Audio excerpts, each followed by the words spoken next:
Это вечерние новости. В студии Анастасия Кобызева. Здравствуйте. Вот главные темы. 50 новых случаев COVID-19 в Якутии. Когда и при каких условиях будут снимать ограничительные меры в регионе.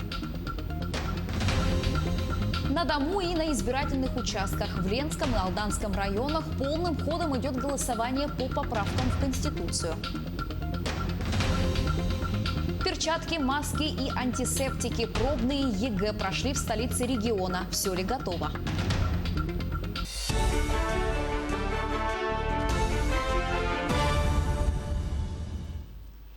«50 человек заболели коронавирусом за минувшие сутки в Якутии. В столице региона 37 новых случаев. Это минимум с 21 мая. Также 6 новых случаев выявлено в Нерюнгринском районе, 4 в Мирнинском, 2 в Ленском и 1 в Татинском районе. Побороть COVID-19 смогли 74 человека. По словам главы региона Айсена Николаева, профилактические меры позволили стабилизировать распространение коронавирусной инфекции в республике, причем количество тестов не сократилось. На высоком уровне у нас проводится тестирование. За последние сутки свыше 4000 анализов обработано. Всего у нас уже 222 тысячи практически анализов на новую коронавирусную инфекцию сделано и управлением Роспотребнадзора, и учреждениями здравоохранения республики. Это в пересчете на 100 тысяч населения один из лучших показателей в стране, который позволяет нам выявлять болезнь на ранних стадиях. В целом, еще раз хочу сказать, что вот наша главная задача на ближайшие дни – сохранить ту положительную динамику по снижению количества заболевших, которые у нас в республике есть. И для этого на местах, конечно же, необходимо все меры безопасности, которые сегодня предусмотрены, придерживаться. И в этом случае я уверен, что эта динамика точно станет уже такой постоянной, и мы сможем начинать уже со 2 июля снимать те ограничения, которые у нас во многих районах сегодня действуют. Мониторинг звонков в скорую помощь от граждан, которые подозревают у себя коронавирус, будут проводить в республике раз в 3 дня. Это необходимо для того, чтобы выявлять необоснованные отказы в госпитализации. Как сообщила вице-премьер региона Ольга Балабкина в ходе брифинга, у жителей возникают вопросы из-за отказа в госпитализации после их обращения в связи с повышенной температурой и признаками ОРВИ. По их словам, у них своевременно не берут анализы на коронавирус или сообщают об отсутствии коек в больницах. Поэтому в данной ситуации вместе с вами, если вдруг совершенно случайно или по какой-то иной причине вам будет отказано в госпитализации, то так как все звонки на скорую помощь записывают, мониторинг нам это покажет. Поэтому очень внимательно мы дальше продолжаем доверять нашим врачам. Жизнь наша сегодня в их руках. Поэтому непосредственно в зависимости от того, на какой стадии у вас находится заболевание, врач видит. Я призываю всех по возможности пользоваться и облачной поликлиникой, в которой вы можете отслеживать, в которой врач также отслеживает и вашу температуру, и, соответственно, ваше состояние. На паромной переправе Якутск-Нижний Бестях регулярно проводится дезинфекция. Суда обрабатывают гипохлоритом натрия. Об этом сообщает пресс-служба Министерства транспорта и дорожного хозяйства региона. В эти выходные все 5 перевозчиков провели полную дезинфекцию на судах, которые задействованы в перевозках пассажиров. Силами экипажей были обработаны все помещения паромов. Ограничительные мероприятия в рамках недопущения распространения коронавирусной инфекции действуют до 1 июля. В период ограничений на паромной переправе соблюдаются все требования и предписания Роспотребнадзора. Площадь распространения шелкопряда в Якутии составила более 54 тысяч гектаров. Мониторинг численности насекомых проводился в течение 3 недель в Якутском, Хангаласском, Покровском и Намском участковых лесничествах. Эксперты из Рослесзащиты полагают, что к осени этого года и в 2021 году будет сильное объедание насаждений. При анализе истории возникновения очагов в Якутии прослеживается закономерность их образования через каждые 20 лет. В последний раз это отмечалось в начале 2000-х годов. Выявлено, что площадь распространения 54 341 гектар. Популяция сибирских шелкопрядов в данных насаждениях здоровая, развивается по 2-летней генерации с летом бабочек и по нечетным, и по четным годам. То есть присутствует 2 колена примерно в одинаковом количестве, что позволяет предположить, что к осени этого года и в следующем году будет сильное объедание бесценичных насаждений. Борьба с лесными пожарами продолжается в Якутии. За сутки огнеборцам удалось ликвидировать 6 очагов на общей площади 175 гектаров.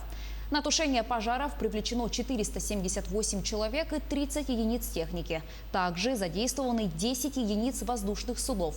Всего же на территории республики принимаются меры по тушению 20 лесных пожаров.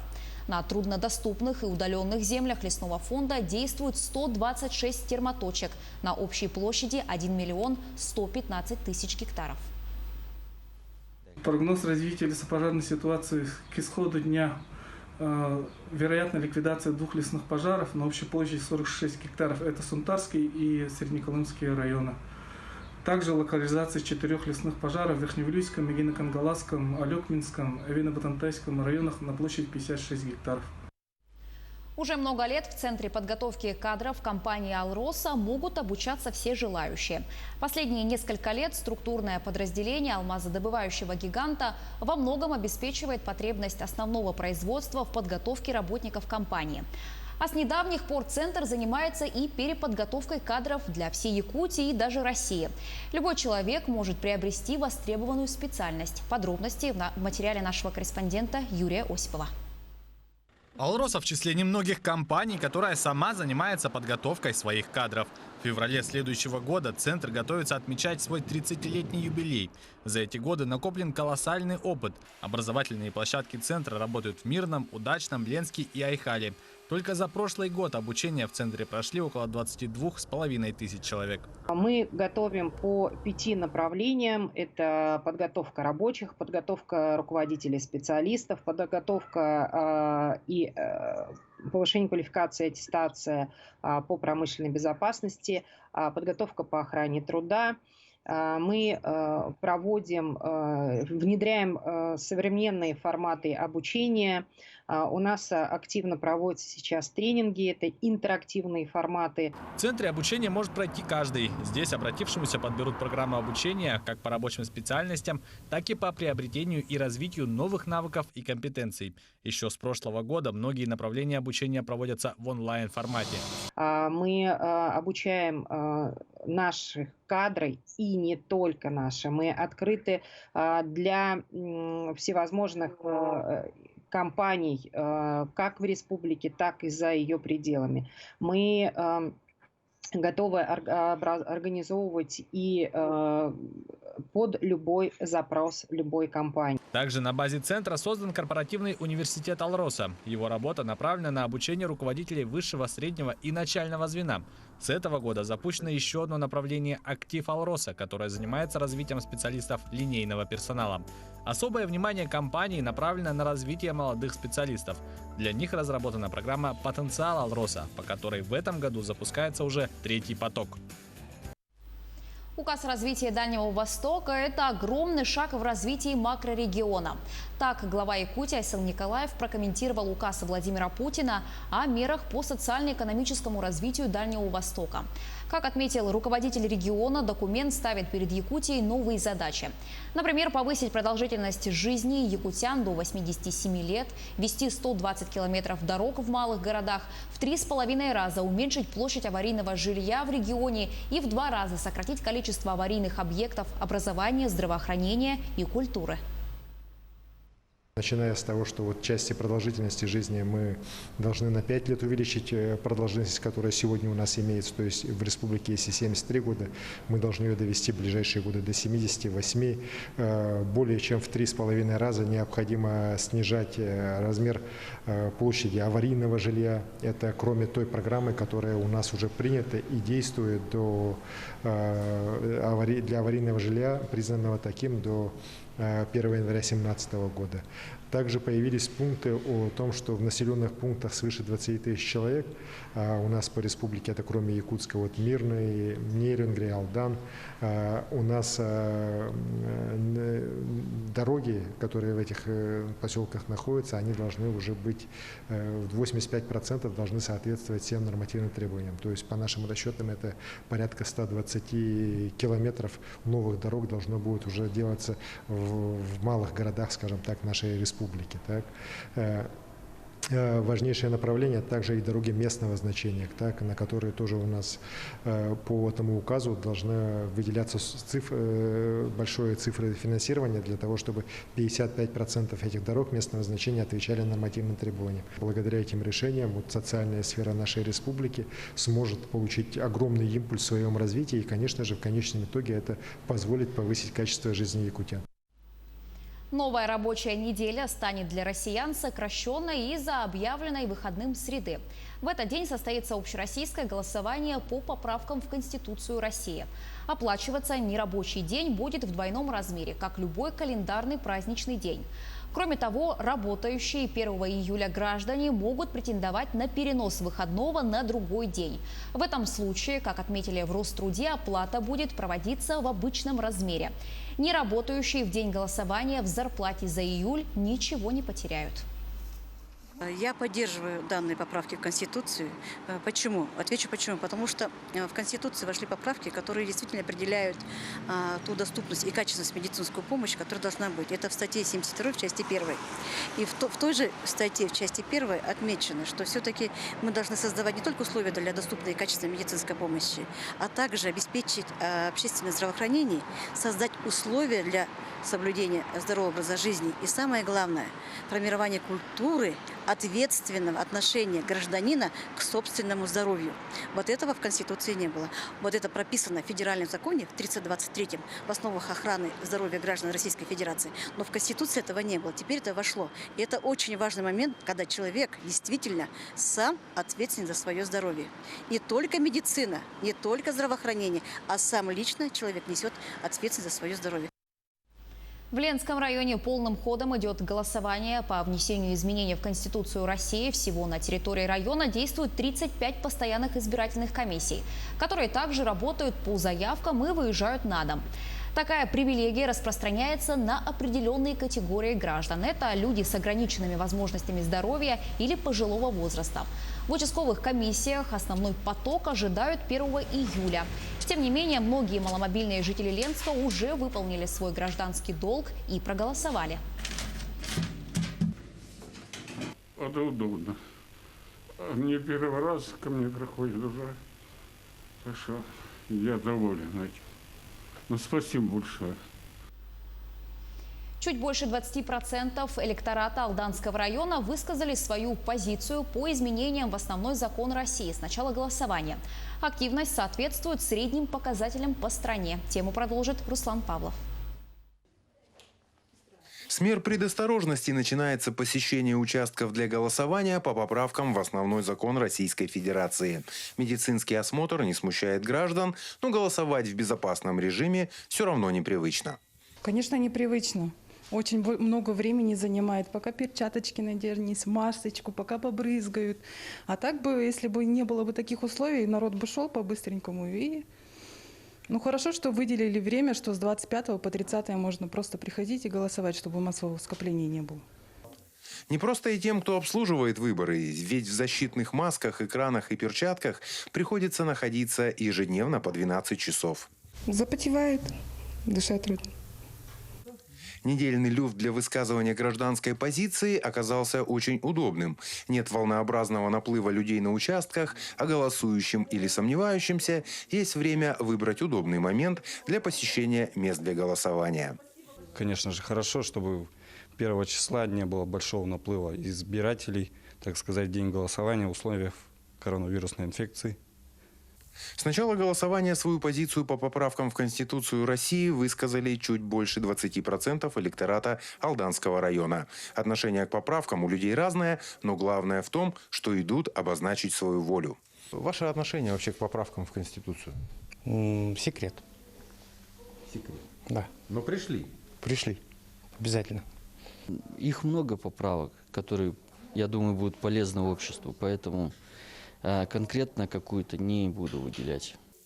По данным территориальной избирательной комиссии, голосование проходит спокойно, нарушений не зарегистрировано. Основной день выбора по поправкам в Конституцию – 1 июля.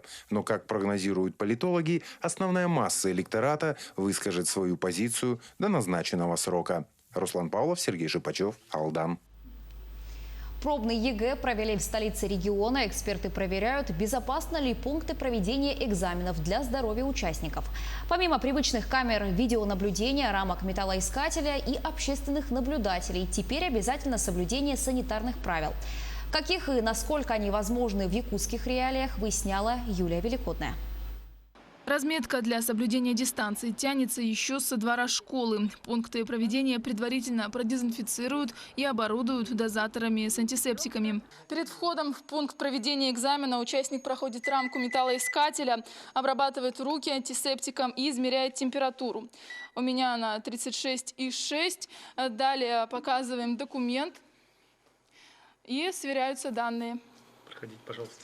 В случае повышенной температуры у участника ЕГЭ, это выше 37 градусов, осмотрит врач, и, исходя из его решения, выпускник пойдет домой или все же сдавать экзамен. Если у участника температура больше 37, его отводят в специальный кабинет для того, чтобы он там посидел и подождал медработника. Медработник подходит и осматривает этого участника и сообщается, если он выпускник текущего года, его вызывает родитель, и сообщается родитель, а если выпускник это прошлых лет, то он удаляется с приема пункта проведения экзамена. Организаторов ЕГЭ не смущают пустые классы. Они отрабатывают проведение экзамена в Якутской национальной гимназии. Следуют четко по регламенту и придерживаются времени. Все как на настоящем тестировании выпускников. В случае плохого самочувствия незамедлительно обращайтесь к нам. В пункте проведения экзамена присутствует медицинский работник. Напоминаем, что по состоянию здоровья вы можете досрочно завершить выполнение экзаменационной работы и прийти на пересдачу. В кабинетах столы чередуются табличками «Запрещено». Садиться за такую парту не разрешается. Шахматный порядок расстоянием в 1,5 метра необходим для безопасности. Максимальное количество сдающих экзамены в классе 8 человек. Посадка зигзагообразная. Зайти в пункт сдачи экзамена необходимо в маске, но во время экзамена маску по желанию можно снять. Основной акцент в ходе пробных экзаменов сделан на отработку эпидемиологических мер. Также проверена готовность технического оборудования, видеонаблюдения и печати экземпляров тестирования. Данный пункт он готов к проведению единого государственного экзамена. Мы проверили это со входа и установлены все необходимые оборудования, в том числе обеззараживатели воздуха в каждой аудитории. Основные экзамены начнутся 3 июля. ЕГЭ по русскому языку планируется провести в 2 дня – 6 и 7 июля, чтобы исключить большое скопление школьников. Юлия Великодная, Григорий Николаев, Якутск. Конные скачки на призы главы Якутии Айсена Николаева состоятся 4 июля. Соревнования пройдут на стадионе Арктического государственного агротехнологического университета при пустых трибунах. В этом году призовой фонд скачек был увеличен и составил 5 миллионов рублей.